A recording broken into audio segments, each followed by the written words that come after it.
అందరికీ నమస్కారం అండి. నేను మీ రమ్య. శ్రీరామనవమి సందర్భంగా మనకి రామాయణంలోని పాటలు పాడుకున్నాము. ఇంకా ఎన్నో విషయాలు తెలుసుకున్నాము. సో, అందులో భాగంగానే మనకి రామాయణంలోని ఒక చక్కని సన్నివేశాన్ని, ఒక చక్కని గేయ రూపంలోని జానపద గేయం ఒకటి ఉందండి. ఇది నాకు తెలిసినంత వరకు అందరికీ తెలిసే ఉంటుంది. మనం ఎప్పుడు రాముడు, సీతమ్మ వారు, హనుమంతుల వారి గురించే తెలుసుకున్నాము. కానీ రాముడు సీతామాత అడవులకి వెళ్తున్నప్పుడు లక్ష్మణుడు కూడా వాళ్ళతో పాటు వస్తానన్నప్పుడు, లక్ష్మణుని భార్య అయిన ఊర్మిళ కూడా ఆయనతో పాటు వస్తాను అంటే లక్ష్మణుడు వద్దు అని చెప్తాడు. అప్పుడు మరి మీరు వెళ్తున్నప్పుడు మరి ఈ విరహాన్ని నేను ఎలా భరించాలి అంటే ఇద్దరూ నిద్రాదేవిని ప్రార్థిస్తారు. అప్పుడు నిద్రాదేవి ఆ ఊర్మిళాదేవికి నిద్రను అనుగ్రహిస్తుంది. అప్పుడు ఆ లక్ష్మణుని యొక్క నిద్ర ఊర్మిళాదేవి తీసుకొని ఊర్మిళాదేవి యొక్క మెలకువని లక్ష్మణునికి ఇస్తారు. దానివల్ల లక్ష్మణుడు నిద్రించిపోకుండా రాముడు సీత అమ్మవార్లకి తోడుగా ఉంటారు. అలాగే ఊర్మిళాదేవి కూడా లక్ష్మణుడి విరహాన్ని తట్టుకొని నిద్రలో ఉంటారు. ఎంతో బావుంటుందండి. ఇది మన 7వ తరగతి పాఠ్య పుస్తకాల్లో ఉంటుంది. ఇప్పుడు అది లేదనుకుంటాను కానీ చాలా బావుంటుంది. నేను మీకోసం దాన్ని 'శ్రీరంగరంగ' అనే పాటలాగా అది పాడుకోవాలని ఆ పుస్తకంలో వెనకాల రాసుంటుంది. అలాగే నేను పాడి మీకు వినిపిస్తాను. మీ అందరికీ నచ్చుతుందని నేను ఆశిస్తున్నాను.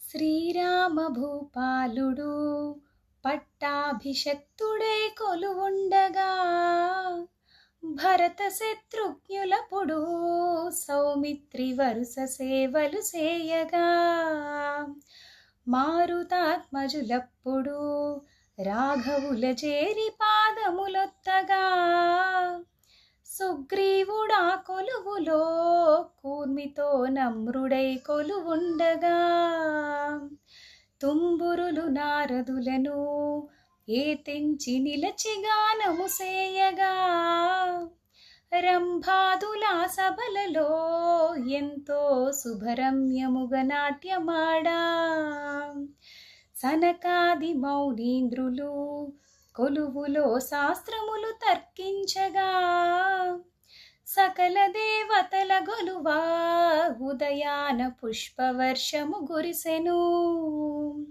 సభయంత కలయజూచి ఏ తెంచె సంతోషమున జానకి పతిముఖము చూచి నిలచి వినయమున పట్టి అంజలి గ్రక్కునా దేవదేవేంద్ర వినుమా విన్నపము తెలిపెదను చిత్తగింపు ముందు మనమడవులకును పోగాను ముద్దు మరది వెంటను పయనమై రాగజూచి తన చెలియ పయనమాయను ఊర్మిళ వద్దు నీవుండు మనచో సౌమిత్రి మనల సేవింపవచ్చే నాడు మొదలు సెయ్యపై కనుమూసి నాతి పవళించియుండే ఇకనైన యాన తెచ్చి తమ్ముని ఇందుముకి కడకంపుడి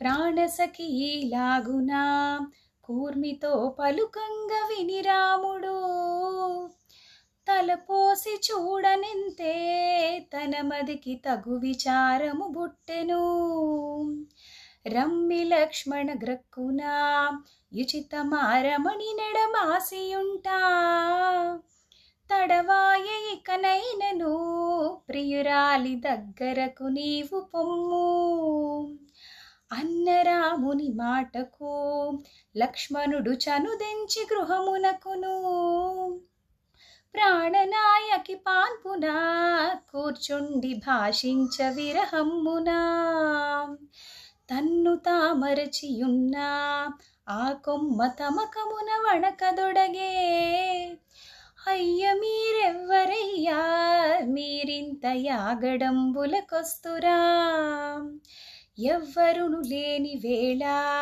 మీరిప్పుడు ఏకాంతములకొస్తిరా మా తండ్రి జనకరాజు వింటే మిము ఆజ్ఞ సేయక మానరు మా యొక్క బావ విన్నా మీకిప్పుడు ప్రాణముల హాని వచ్చు మాయక్క మరది విన్నా మిమ్మిప్పుడు బ్రతుకనివ్వరు జగతిలో అనుచు ఊర్మిళ పలుకగా లక్ష్మణుడు విని వగచి ఇట్లనియెను శ్రీరాము తమ్ముండనే అతడనగ సృష్టిలో నకరుగలరా జనకు నల్లుని గానటే భూమిలో జనకులనగానెవ్వరు సీత మరదిని గానటే చేడరో దయయుంచి మేలుకొనవే నిన్ను బాసినది మొదలు ప్రాణసఖి నిద్రహారములెరుగనే నీవు లేకాయున్నను ఓ సఖి ప్రాణములు నిలుపలేనే అనుచు కన్నుల జలములు కారంగ లక్ష్మణుడు తాపలికెను కత్తివరదీసియప్పుడు లక్ష్మణుడు తావేసుకుందుననెను అనుచువాదము సేయగా ఊర్మిళ దద్దిల్లి పడి లేచెను ప్రాణేశుడగుట తెలిసి కోమలికి ప్రాణములు తేజరిల్లే ఎంత బాగుందో కదండి. లక్ష్మణుడు ఆమె నిద్రలో ఉండటం వల్ల లక్ష్మణుడు వచ్చినప్పుడు ఆయన ఎవరో అనుకుంటారు. ఆ లక్ష్మణుడు అని తెలిసేసరికి ఆవిడకి ఎంతో ఆనందం వస్తుంది, ఎంతో ఆనందంగా ఫీల్ అవుతారు. చాలా బాగుంది కదండి. ఇలాగ మనకి ఎన్నో జానపద గేయాలు, ఎన్నో మంచి పాటలు మనకి ఉన్నాయండి పాడుకోవడానికి. దయచేసి మీకు నచ్చినట్టయితే కామెంట్ చేసి, లైక్ చేసి, సబ్స్క్రైబ్ చేయండి. ఇలాంటివి మీకు ఎన్నో పాడి వినిపిస్తాను.